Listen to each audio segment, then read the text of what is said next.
it's me. It's been a while, hasn't it? It's a whole new year.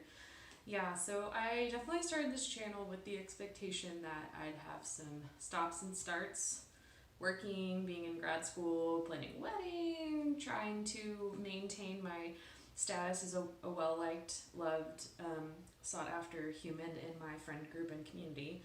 Leaves less time for reading and even less time for filming. But I just started my second year of grad school in January, and it's still January for me now, but might not be when I upload this video.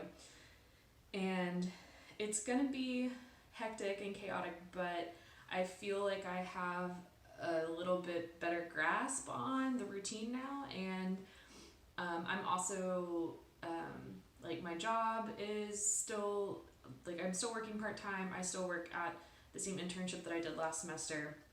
That being said, I have really tried to up my reading again and get more dedicated to thinking thoughtfully about how I read and what I'm reading so that I can share those thoughts with whatever small audience I may have. Getting into it, because I did actually read a lot for me, at least in January. I read 7 books. 3 of them were physical books, 4 of them were audiobooks. I think I might be lying to you. I will let you know. So I'm going to go in the order that I read them in. So the first book that I read in January was We Have Always Lived in the Castle by Shirley Jackson. Shirley Jackson. And I read it because I saw Kat from Paperback Dreams read it. I had read Life Among the Savages, not last summer, but the summer before, on a trip to Brooklyn. Picked it out in a bookstore, read it, loved it. I also watched Haunting of Hill House, and I really enjoyed that series. I've heard wonderful things about the novel. I'd love to read it at some point. So I call myself a Shirley Jackson fan. And whenever I saw Kat was reading the book, I wanted to pick it up because we often have similar tastes and draw towards stuff in horror. And it was okay. Like, I'm glad I listened to the audiobook. I think if I had tried to read it, it would have been even more, like, read it physically, I think it would have been even more difficult to get through. It was just, I really liked how atmospheric it was. It was very, it really set the stage for this community and this family that lived in this house. But I do think for me, at least for horror, there needs to be a decent balance of characterization and plot for me to really get drawn into the storyline. Like, if I'm supposed to be kind of feeling fearful, there needs to be things happening to the characters that I'm getting invested in for me to see how they respond, see, kind of like see the outcome. It makes me fear for them and therefore fear for myself, I suppose. Like, brief spoiler-free synopsis. The book is about a sister duo who live in this house with their ailing uncle, who is sick and dying with, at first, what seems to be sort of an unknown just affliction of aging. And you can sense that there's something odd. The narrator is the younger sister. You can sense that there's something a little odd about her and about her circumstances. It's obvious right from the very get-go that her and her family are not welcome in the community that they live in, that they are outsiders. And as the backstory, really all the events of the novel are retellings of past events that have happened. That's really where the meat of a lot of the action comes into play. And then there's sort of a climax towards a little bit towards the second third of the book, and then kind of the ending wrap up. And that actually was probably one of my biggest complaints about the book, is I felt that like big climactic action happened too soon. There was still so much of the book left after this kind of like everything coming to a head, and it felt the last fourth of the book just really dragged for me. I actually don't know if I even read the last 10, listened to the last 10 pages of the book or so. So yeah, great, got that definitely has kind of the spooky vibes. It really felt more kind of like almost like a domestic thriller, like domestic drama to me than a horror. I gave it 3 out of 5 stars. Liked it. Totally respectable book. And I will definitely be reading more of Shirley Jackson. So the next book that I read was The Silent Patient. Obviously, this is a book that a lot of people have been reading and talking about. I heard about it primarily through Kayla from Books and Lala and several other booktubers that I know have read it. I listened to it and it, I got hooked on it really. Like, I liked it from the very beginning. And then there were like some things that started to become a pattern in the book that really irritated me. So I don't know if I've mentioned, I'm in social work, or I'm in grad school for social work. So my goal is to graduate and get my LCSW license. And like, I'm not necessarily planning on being a therapist per se, but therapy, like one-on-one therapy, is a huge part of what social workers do with our clients. And the therapy lingo and like the use of the therapeutic relationship in this book, wow, cool, in my opinion. I mean, and I know it's a thriller, so it's not like it's supposed to, there's no obligation on the author's part to create a perfectly ethical picture of a relationship between a therapist and a client in this book. It's fiction, obviously.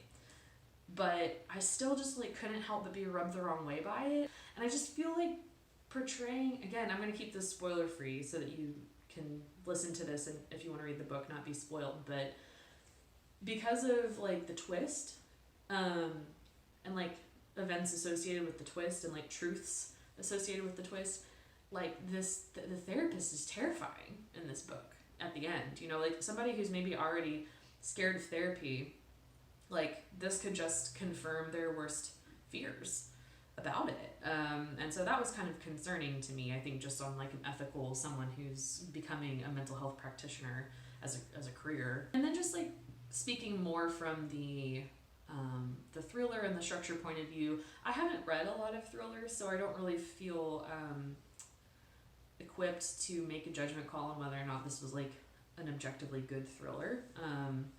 I definitely didn't like see, there were hints of what was to come, but like I didn't guess the twist, like maybe some people might have. And I did like kind of the interwoven points of view between the therapist and the silent patient that the book's title is based on. I thought that the way that those two played together were really interesting, and they had very distinct voices. Overall, I definitely think, I enjoyed the book as somebody that doesn't read a lot of thrillers, so if you do read a lot of thrillers, I don't know if you would enjoy this book as much as I did. I gave it 3 out of 5 stars, just because, I felt like it started off really strong, but as the book went on, some elements of that therapeutic relationship just really fell apart for me, and I felt like the story itself started to get much too convoluted towards the end. So yeah, 3 stars. So next I read Call Down the Hawk by Maggie Stiefvater. I am a huge Raven Boys fan. I read the Raven Boys when I was in undergrad, so in my early 20s, and like a lot of people, just fell in love with their relationships in their magical world, and I have been looking forward to Call Down the Hawk ever since it was announced it was coming out, because Ronan, I think probably like a lot of people, Ronan was not at all one of my favorite characters in the first couple of books, but by the end of the series he was like really up there in terms of characters that I loved. And I've mixed things. Like, there have definitely been mixed reviews about Call Down the Hawk, but overall I really enjoyed it. I felt like it stayed true to the feelings and the setting of the first series without trying to recreate the first series, which I appreciate when an author does that, when they're able to kind of stay in that universe but come up with a concept and new characters that are original enough to get your attention. Especially because I'm reading this, I'm several years older now. I'm in a much different stage of life. I'm almost 30. So reading YA, I've been progressively reading less and less YA, not because I don't think it's good, but I'm just starting to get to a point in life where I don't relate to the characters as much, and I can enjoy the books from an objective point of view, but it's just like harder for me to get emotionally invested. Olive! So I have a Beagle Dachshund mix, and she has a really loud bark. This is Olive. Say hi, Olive. Say hi, Olive. So, basically, this book picks up after the events of the original series and shows kind of the friends have kind of scattered off to their post-high school adventures. So Gansey is off Ganseying some random, research trip. Adam has gone to college. Honestly, don't even remember where Blue was. And Ronan is kind of the only one who's just still there, still in the same town that all of them went to school in and grew up having adventures in. And it feels very much like he's having one of those not really a quarter life crisis, but kind of that post-adolescent grappling with who am I, what am I doing here, what do I want out of life, and really trying to understand who he is and where he came from. And so I thoroughly enjoyed this and would definitely recommend it to anyone who read and enjoyed The Raven Boys. It is not the same. If you are just looking for a continuation of the adventures and the relationships in The Raven Boys, this is not going to be it. There's very little of the kind of initial relationship dynamics that drove that series. There are a bunch of new characters that honestly, a lot of them I could kind of take them or leave them. But I do think that the character building and introspection of Ronan Lynch and his brother Declan Lynch, whoever would have thought that you would have ended up siding with Declan Lynch, soft serve vanilla ice cream cone boy, never in a million years, but turns out he's kind of a badass. So, but yeah, I definitely think it's worth the read, and looking forward to book 2. So the next book that I read, what was the next book that I read? Oh, the next book. So the next book that I read was Bunny by Mona. I want to say you pronounce her last name Awad, or Awad. Bunny. What can I say about this book? The cover itself was probably what just caught me. I saw Kayla from Books and Lala initially talking about this book, and since then I've seen quite a few other booktubers and even just book bloggers talking about it. I've also started seeing it featured kind of on stands in bookstores. So I was thinking, oh, it's fairly, it's a more mainstream popular read, interesting. This book is weird. Every single person I know that has read this book has used that word and some kind of strange inflection tone of the word to describe the book. That is really and truly the best way to describe it, is just weird. It is definitely a genre bender. I would say it has it's a novel, it's fiction. I would say it has elements of kind of sort of coming of age. It's definitely got some sort of tongue-in-cheek social commentary, horror, experimental structure, a very experimental dialogue. The characterization is bananas. It's a whole bunch of bananas. So, light spoiler-free plot. The essential plot of this book is that there is a young woman named Samantha Mackey, nicknamed Smacky, which I think was pretty clever and funny. Personally, I honestly love that nickname. I love a good nickname. And she has been accepted to a experimental creative writing MFA at a college called Warren, which I have since learned from a friend and someone who's teaching a writing class I'm taking, that this was definitely 100% based on Brown's experimental writing MFA program, because the author attended that program, which makes a lot of sense as someone who knows a couple people that went through that program. The main character is so when you're in an MFA program, the cohorts are extremely small. There's usually only like 10 or fewer people in a cohort. And the main character happens to be in Warren's first all-women cohort. So there's her and 4 other women in her cohort. And that means that you are with them in workshop every week. You are constantly critiquing each other's writing, reading what other people have written. And the other 4 girls in the class, she's given them all different nicknames. They call themselves the bunnies. And not only do they call themselves the bunnies, they call each other bunny. So like when you're reading the dialogue on the page, I'm actually super grateful that I listened to the audiobook for this, because this was a rare time when having the audiobook narrator create different voices was actually very helpful, because since they all call each other bunny, it becomes very unclear at certain points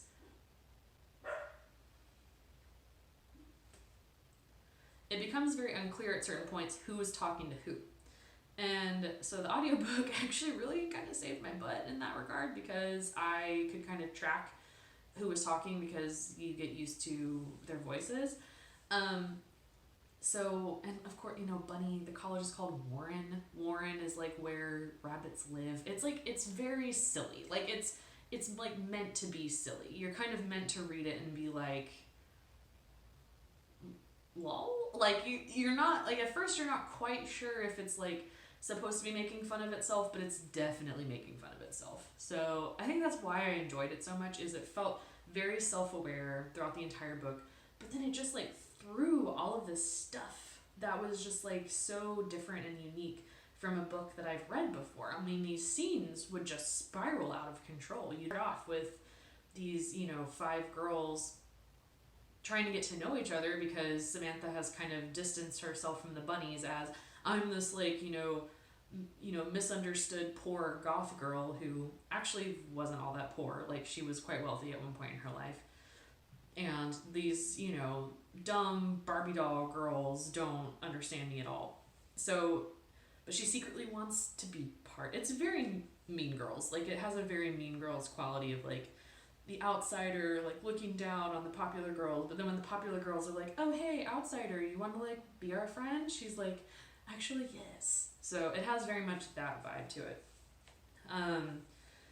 And just know that there are some kind of weird things, intense things that happen in this book. There are portrayals of animals being treated in not so kind ways. There's some body horror of just like weird things happening to human bodies, gory things happening to human bodies.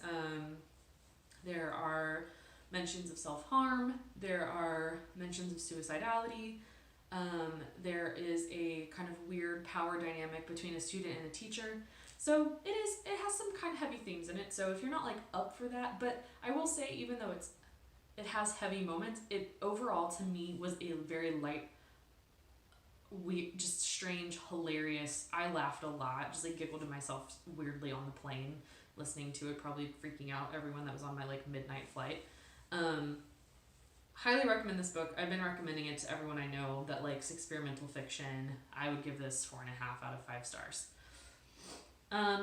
The next book that I read was Being Mortal by Atul Gawande.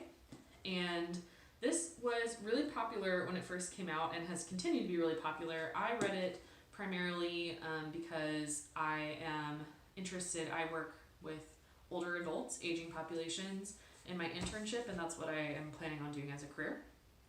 So I'm very interested in the medical model of care and how it affects people's well-being at the end of their life. And here, I'll just read so the subtitle is Medicine and What Matters in the End.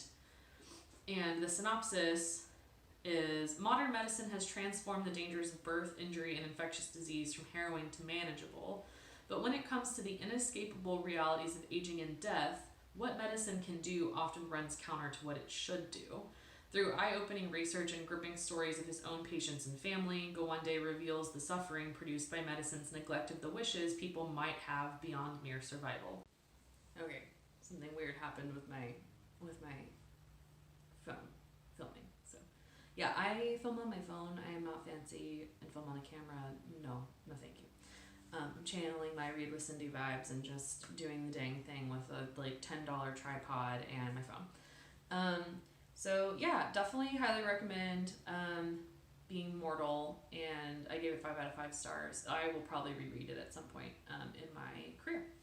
The next book that I read was In the Dream House by Carmen Maria Machado. I actually just finished this. I have a few pages left, but I am close to finishing it. And I read it quickly because she is currently on tour, and she came and did a book talk for this book at the Austin Central Library this past week. And I really, really, really wanted to go see her because I've heard she's amazing live, and a couple of other friends have seen her before. And In the Dream House is a memoir about her experience in a abusive relationship with a woman. It's really interesting to me because it's kind of known in the queer community that like queer abusive relationships, especially ones between women or femme identified people, are not talked about a lot and are just very not understood. They're not given a lot of like public validation that this is real and it's a real problem and that it can happen. We ascribe abusive behavior socially so much with men and masculine people with more masculine qualities and energy. And, you know, if there's not someone in the relationship that really fits, if the relationship doesn't fit that dynamic of the abuser equals the more masculine or male, man-identified person, and the person being abused is more feminine, femme, woman-identified person, it really just, a lot of times it doesn't get talked about. It doesn't get a lot of public attention, and also a lot of times the types of abuse that are happening are not technically illegal and are not given context in the legal system to be like recorded and talked about and validated from a public viewpoint. So in the Dream House, let me back up for a second. The reason why I got so interested in reading this in the first place is because last year I read Her Body and Other Parties, which I know quite a few people have also read. It's a collection of short stories, fiction. They're all told through a queer lens, and they're all pretty dark, and like some of them are more horror, some of them are kind of set like, you know, if the apocalypse happened, like how would women-loving women band together and take care of each other, you know, whenever everything is ending. And I loved that book. And so when I saw she was writing a memoir, I was really intrigued because her fiction style is so strong and like so specific, and like she's been really successful with fiction. So I was really curious how she was going to write a memoir. But what she did, which I thought was brilliant and just speaks to her strength and uniqueness as a writer, is she really took all of her best qualities about her fiction and turned them into a memoir. So the whole book is written like this. It's written in this style, Dream House as. So there's just tons of these little essays. Each page is basically just a different essay lens, where she speaks kind of about different moments in the relationship, different ways of looking at things, different feedback that she heard from people.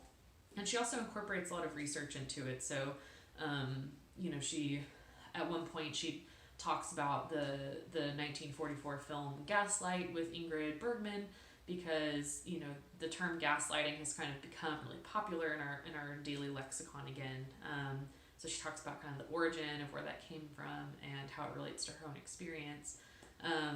She goes on a tangent about Star Trek towards the end of the book. It was great. She like details this whole scene where Picard is being tortured, and I know nothing about Star Trek, forgive me, but like apparently she just became fascinated with this scene at one point while writing the book and wrote about that.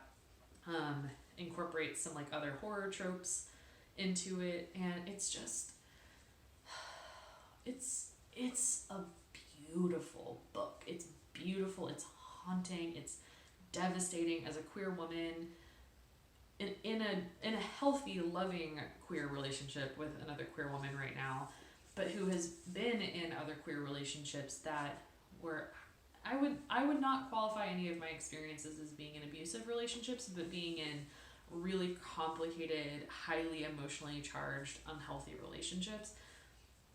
Seeing the depiction of another queer person talk about her experiences being abused by another queer person, pretty, like, in very blatant, terrible ways, harmful, just gut-wrenching ways, and the power of how much power words can have, especially for queer people who are we have such an internalized trauma history of words becoming literal weapons and like literally harming our bodies and destroying our bodies and destroying our sense of safety. And there's one in particular that I want to read. This one is called Dream House as Idiom. I always thought the expression safe as houses meant that houses were safe places. It's a beautiful idea, like running home with a late summer thunderstorm huffing down your neck. There's the house waiting for you, a barrier from nature, from scrutiny, from other people, standing on the other side of the glass, watching the sky playfully pummel the earth like a sibling. But house idioms and their variants, in fact, often signify the opposite of safety and security. If something is a house of cards, it is precarious, easily disrupted. If the writing is on the wall, we can see the end of something long before it arrives. If we do not throw stones in glass houses, it is because the house is constructed of hypocrisy, readily shattered, all expressions of weakness, of the inevitability of failure. Safe as houses is something closer to the house always wins. Instead of a shared structure providing shelter, it means that the person in charge is secure. Everyone else should be afraid. Oh my god! I'm not normally a like highly emotional, feelingsy person, but like in the Dream House gave me some feelings. Highly recommend. Definitely on the heavier side as well, but it's worth it.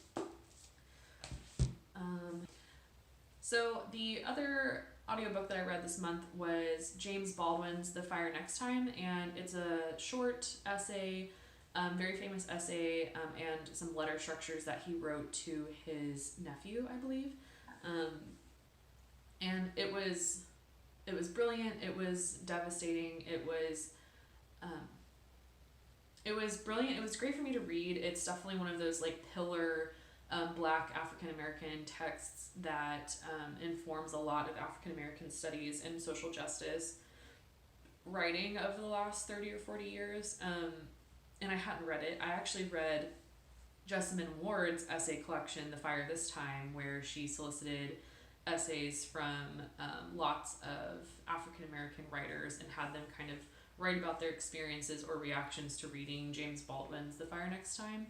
And I loved that essay collection, but I hadn't read like the pillar text that it was based on. So, you know, the experiences are just so far beyond anything that I've experienced.